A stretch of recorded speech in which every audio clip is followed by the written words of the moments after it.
Hi dears, എന്തൊക്കെ എല്ലാവരുടെയും വിശേഷം? എല്ലാവരും സുഖമായിരിക്കുന്നോ? ഇന്ന് നല്ല 2 കിഡിലൻ ലഞ്ച് ബോക്സ് റൈസ് റെസിപ്പിയുടെ വീഡിയോ കൊണ്ടാണ് വന്നിട്ടുള്ളത്. അപ്പോൾ വീഡിയോയിലേക്ക് പോകുന്നതിന് മുമ്പ് വീഡിയോ എല്ലാവരും ഒന്ന് സ്കിപ്പ് ചെയ്യാതെ മുഴുവനായിട്ട് കാണാൻ ശ്രമിക്കണേ. അപ്പോൾ നമുക്കിത് എങ്ങനെ ഉണ്ടാക്കുന്നത് നോക്കിയാലോ. അതിനായിട്ട് ആദ്യം തന്നെ ഞാനിവിടെ കുറച്ച് റൈസ് വേവിച്ച് വെച്ചിട്ടുണ്ട്. അപ്പോൾ ഞാനൊരു 2.25 കപ്പ് റൈസാണ് വേവിച്ചിട്ടുള്ളത്. കുറച്ച് സ്പൈസസും അതുപോലെ തന്നെ കുറച്ച് ഓയിലും കൂടി ഒഴിച്ചിട്ട് ഒന്ന് വേവിച്ച് ഊറ്റിയെടുത്ത് വെച്ചിട്ടുള്ളതാണ് കേട്ടോ.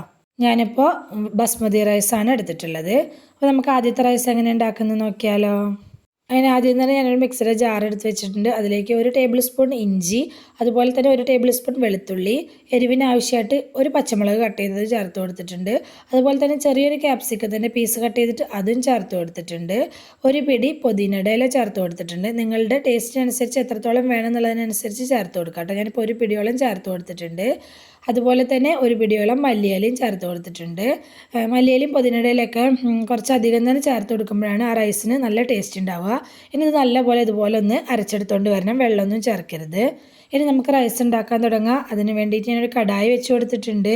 അതിലേക്ക് 1 ടീസ്പൂൺ മാത്രം വെളിച്ചെണ്ണ ഒഴിച്ചു കൊടുത്തിട്ടുണ്ട്.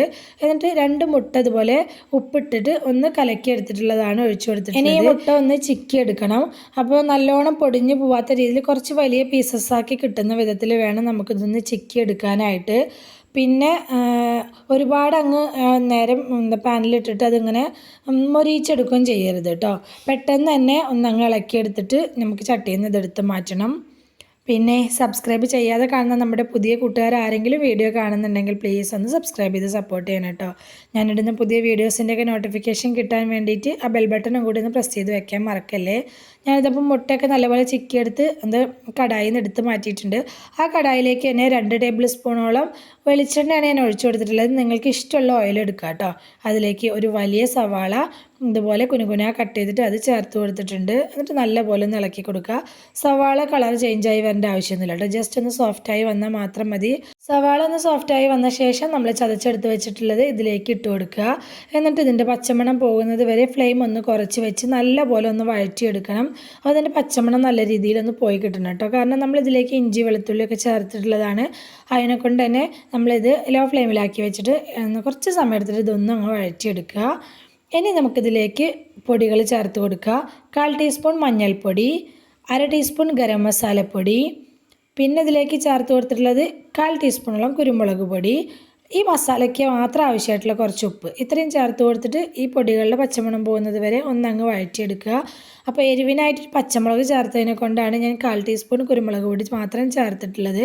അപ്പോൾ എരിവിനായിട്ട് നിങ്ങൾക്ക് കൂട്ടിയും കുറച്ചൊക്കെ വേണമെങ്കിൽ ചേർത്ത് കൊടുക്കാം കേട്ടോ.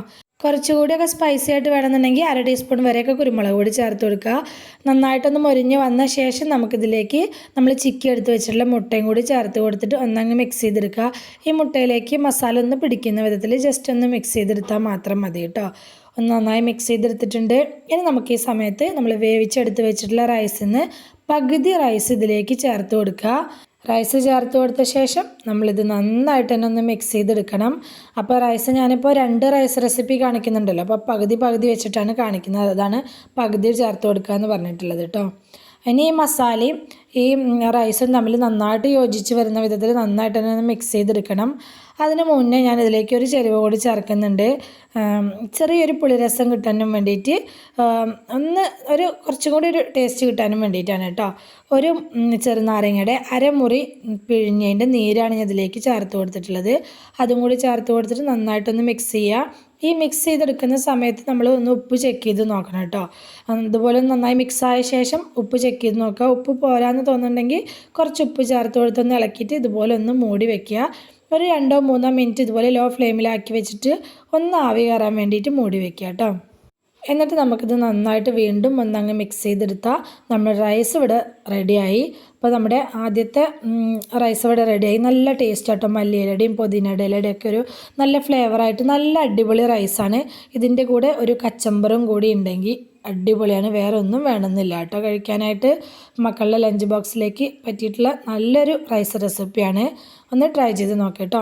അപ്പോൾ ഞാനിപ്പോൾ ഈ റൈസ് ബസ്മതി റൈസിൽ ചെയ്തു എന്നേ ഉള്ളൂ. നിങ്ങൾക്ക് ഇഷ്ടമുള്ള റൈസിൽ ഇത് ചെയ്യാം കേട്ടോ. അപ്പോൾ ജീരകശാല റൈസ് വേണമെങ്കിലും വെച്ച് ചെയ്തെടുക്കാം. ഇനി നമുക്ക് അടുത്ത റൈസ് റെസിപ്പി എങ്ങനെ ചെയ്യുന്നത് നോക്കാം. അപ്പോൾ ഇത് പൊട്ടറ്റോ റൈസാണ് ചെയ്തെടുക്കുന്നത് കേട്ടോ.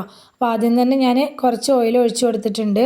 അതിലേക്ക് 2 ചെറിയ ഉരുളക്കിഴങ്ങ്, ഒരു മീഡിയം സൈസിലുള്ള കേട്ടോ, നല്ല ചെറുതല്ല, ഒരു മീഡിയം സൈസിലുള്ള ഉരുളക്കിഴങ്ങ് വേവിച്ചത് ആണ് ആ എണ്ണയിലേക്ക് ഇട്ട് കൊടുത്തിട്ടുള്ളത്. എന്നിട്ട് അതിലേക്ക് 1/4 ടീസ്പൂൺ മഞ്ഞൾപ്പൊടി, 1/2 ടീസ്പൂൺ മുളക് പൊടി ചേർത്ത് കൊടുത്തിട്ട് ഒന്നങ്ങ് മിക്സ് ചെയ്തെടുക്കുന്നുണ്ട്. ഈ എണ്ണയിൽ കിടന്നിട്ട് ഈ ഉരുളക്കിഴങ്ങ് ഒന്ന് മൊരിഞ്ഞ് വരണം. ഞാനിപ്പോൾ വേവിച്ചിട്ട് ചേർത്തു. നിങ്ങൾക്ക് വേവിക്കാതെ വേണമെങ്കിലും ഇതുപോലെ ഫ്രൈ ചെയ്തെടുക്കാം കേട്ടോ. പക്ഷേ വേവിച്ച് ചേർക്കുമ്പോൾ കുറച്ചും കൂടി ടേസ്റ്റ് ഉണ്ട്. ഇതുപോലെ ഒന്ന് മൊരിഞ്ഞ് വന്നാൽ മാത്രം മതി. ആ മൊരിഞ്ഞ് വന്ന ശേഷം നമുക്കിത് എണ്ണയിൽ നിന്ന് കോരി മാറ്റാം. എന്നിട്ട് അതേ എണ്ണയിലേക്ക് തന്നെ ഞാൻ 1/2 ടീസ്പൂൺ കടുക് ഇട്ട് കൊടുക്കുന്നുണ്ട്. കടുക് പൊട്ടി വന്ന ശേഷം ഇതിലേക്ക് ചേർത്ത് കൊടുക്കുന്നത് ഒരു മീഡിയം സൈസിലുള്ള സവാള കുനുകുന കട്ട് ചെയ്തിട്ട് അതാണ് ചേർത്ത് കൊടുക്കുന്നത്.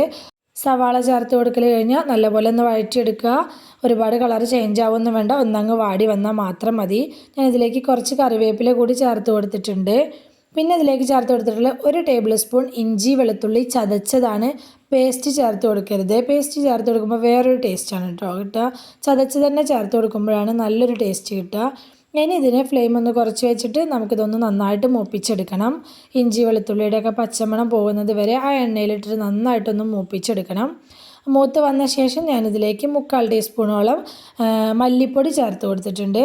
1/4 ടീസ്പൂൺ മുളക് പൊടി ചേർത്ത് കൊടുത്തിട്ടുണ്ട്. 1/4 ടീസ്പൂൺ മഞ്ഞൾപ്പൊടി ചേർത്ത് കൊടുത്തിട്ടുണ്ട്. 1/2 ടീസ്പൂൺ ഗരം മസാലപ്പൊടി. ഇത്രയാണ് പൊടികളായിട്ട് ഞാൻ ചേർത്ത് കൊടുത്തിട്ടുള്ളത്. അപ്പോൾ എരിവിനനുസരിച്ച് നിങ്ങൾക്ക് ഇതിന് മാറ്റം വരുത്താം കേട്ടോ. മുളക് പൊടിയുടെ അളവിൽ മാറ്റം വരുത്താം. എന്നിട്ട് നന്നായിട്ട് വീണ്ടും ഒന്ന് ആ എണ്ണയിലിട്ടിട്ട് ഈ പൊടികളൊന്ന് മൂപ്പിച്ചെടുക്കണം. പൊടികൾ നന്നായിട്ട് തന്നെ മൂത്ത് വരണം കേട്ടോ. പൊടികൾ നന്നായിട്ട് തന്നെ ഒന്ന് മൂത്ത് വന്ന ശേഷം മാത്രം തക്കാളി ചേർത്ത് കൊടുക്കുക.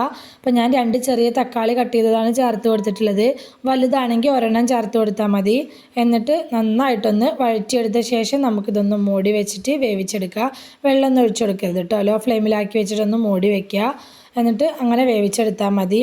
തക്കാളി അങ്ങനെ വെന്തുടഞ്ഞ് വരണം അങ്ങനെയൊന്നുമില്ല, പക്ഷേ നല്ലപോലെ ഒന്ന് സോഫ്റ്റായിട്ട് കിട്ടും വേണം കേട്ടോ. അതിന് വേണ്ടിയിട്ട് മൂടി വെച്ച് വേവിച്ചെടുക്കണം. പിന്നെ ഞാൻ ഈ ഇളക്കുന്ന സ്പാച്ചുല ഉണ്ടല്ലോ, അത് പ്ലാസ്റ്റിക്കിൻ്റെ അല്ല കേട്ടോ, സിലിക്കോണാണ്. എനിക്ക് കമൻറ്റ് വന്നിട്ടുണ്ടായിരുന്നു, ഞാനിട്ട് ഏതോ ഒരു വീഡിയോയുടെ താഴെ കമൻറ്റ് വന്നിട്ടുണ്ടായിരുന്നു, ചൂടുള്ളത് ഇളക്കാൻ പ്ലാസ്റ്റിക് സ്പൂണ് യൂസ് ആക്കണ്ടെന്ന് പറഞ്ഞിട്ടൊരു കമൻറ്റ് ഉണ്ടായിരുന്നു. അതുകൊണ്ട് ജസ്റ്റ് ഒന്ന് പറഞ്ഞു എന്ന് മാത്രം കേട്ടോ. ഞാനിതപ്പോൾ ഒന്ന് മൂടി വെച്ച് കൊടുത്തിട്ടുണ്ട്. ഇടയിൽ നമ്മളിതുപോലെ മൂടി തുറന്ന് ഇളക്കിയിട്ട് കൊടുക്കാൻ മറക്കരുത് കേട്ടോ. അപ്പോൾ കരിഞ്ഞു പോവേ. ഇല്ലെങ്കിൽ നമ്മൾ കാരണം വെള്ളം ഒഴിച്ചു കൊടുക്കാത്തതിനെ കൊണ്ട് തന്നെ കരിയാൻ ചാൻസ് ഉണ്ട്. അപ്പോൾ നമ്മൾ ഇടയിൽ മൂടി തുറന്നൊന്ന് ഇളക്കി കൊടുക്കണം. അപ്പോൾ ഞാൻ നല്ലൊരു ടൊമാറ്റോ റൈസിൻ്റെ റെസിപ്പി ഞാൻ മുന്നേ അപ്ലോഡ് ചെയ്തിട്ടുണ്ട് കേട്ടോ. അതിൻ്റെ വീഡിയോ വേണ്ടവർക്ക് കാണണമെന്നുണ്ടെങ്കിൽ ഞാൻ എൻ്റെ സ്ക്രീനായിട്ട് കൊടുക്കാം കേട്ടോ. അപ്പോൾ അതൊന്ന് കയറി കണ്ടു നോക്കണേ. അപ്പോൾ ഈ മസാലയ്ക്ക് ആവശ്യമായിട്ടുള്ള കുറച്ച് ഉപ്പ് കൂടി ചേർത്ത് കൊടുത്തിട്ടുണ്ട്. ഉപ്പ് ചേർക്കുമ്പോൾ എപ്പോഴും ശ്രദ്ധിക്കണം, കാരണം നമ്മൾ റൈസിൽ ഉപ്പ് ചേർത്തിട്ടാണ് വേവിച്ചെടുത്തിട്ടുള്ളത്. തക്കാളി ഒന്ന് വെന്ത് സോഫ്റ്റായിട്ട് വന്നിട്ടുണ്ടെങ്കിൽ നമ്മൾ ഫ്രൈ ചെയ്ത് വെച്ചിട്ടുള്ള ഉരുളക്കിഴങ്ങ് ഇതിലേക്ക് ചേർത്ത് കൊടുക്കുക. എന്നിട്ട് നന്നായിട്ടൊന്ന് മിക്സ് ചെയ്തെടുക്കുക. അപ്പോൾ ഉരുളക്കിഴങ്ങ് ചേർത്തിട്ട് ഇളക്കി കൊടുക്കുന്ന സമയത്ത് അതൊന്നാകെ പൊടിഞ്ഞ് പോവാതിരിക്കാൻ ശ്രദ്ധിക്കണം കേട്ടോ. അപ്പോൾ അതൊക്കെ വേണം മിക്സ് ചെയ്തെടുക്കാനായിട്ട്. ഉരുളക്കിഴങ്ങിലേക്ക് മസാല ഒന്ന് പിടിച്ച് കിട്ടുന്ന വിധത്തിൽ ഒന്നങ്ങ് മിക്സ് ചെയ്തെടുക്കുക. എന്നിട്ട് ബാക്കിയുള്ള റൈസ് ഇതിലേക്ക് ഇട്ട് കൊടുക്കുക. എന്നിട്ട് നന്നായിട്ട് തന്നെ ഒന്ന് മിക്സ് ചെയ്ത് യോജിപ്പിച്ചെടുക്കുക.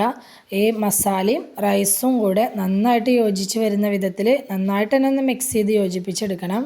നമ്മളുടെ മക്കളുടെ ലഞ്ച് ബോക്സിലേക്ക് വെറൈറ്റി ആയിട്ട് ആക്കി കൊടുക്കാൻ പറ്റിയിട്ടുള്ള നല്ല 2 റൈസ് റെസിപ്പിയാണ് കേട്ടോ ഇപ്പോൾ കാണിച്ചിട്ടുള്ളത്. അടിപൊളി ടേസ്റ്റാണ്. രണ്ടും 2 ഡിഫറെൻറ്റ് ടേസ്റ്റിലുള്ള റെസിപ്പീസാണ് കേട്ടോ. അപ്പോൾ അവർക്കിങ്ങനെ എന്നും ഒരുപോലത്തെ ചോറും കറികളൊക്കെ ആക്കി കൊടുക്കുമ്പോൾ ചില ദിവസങ്ങളിൽ ഇതുപോലെ വ്യത്യസ്തമായിട്ടൊക്കെ ചെയ്ത് കൊടുക്കാൻ പറ്റിയുള്ള നല്ല റെസിപ്പിയാണ്. എന്തായാലും ഒന്ന് ട്രൈ ചെയ്ത് നോക്കണം കേട്ടോ നിങ്ങളെ.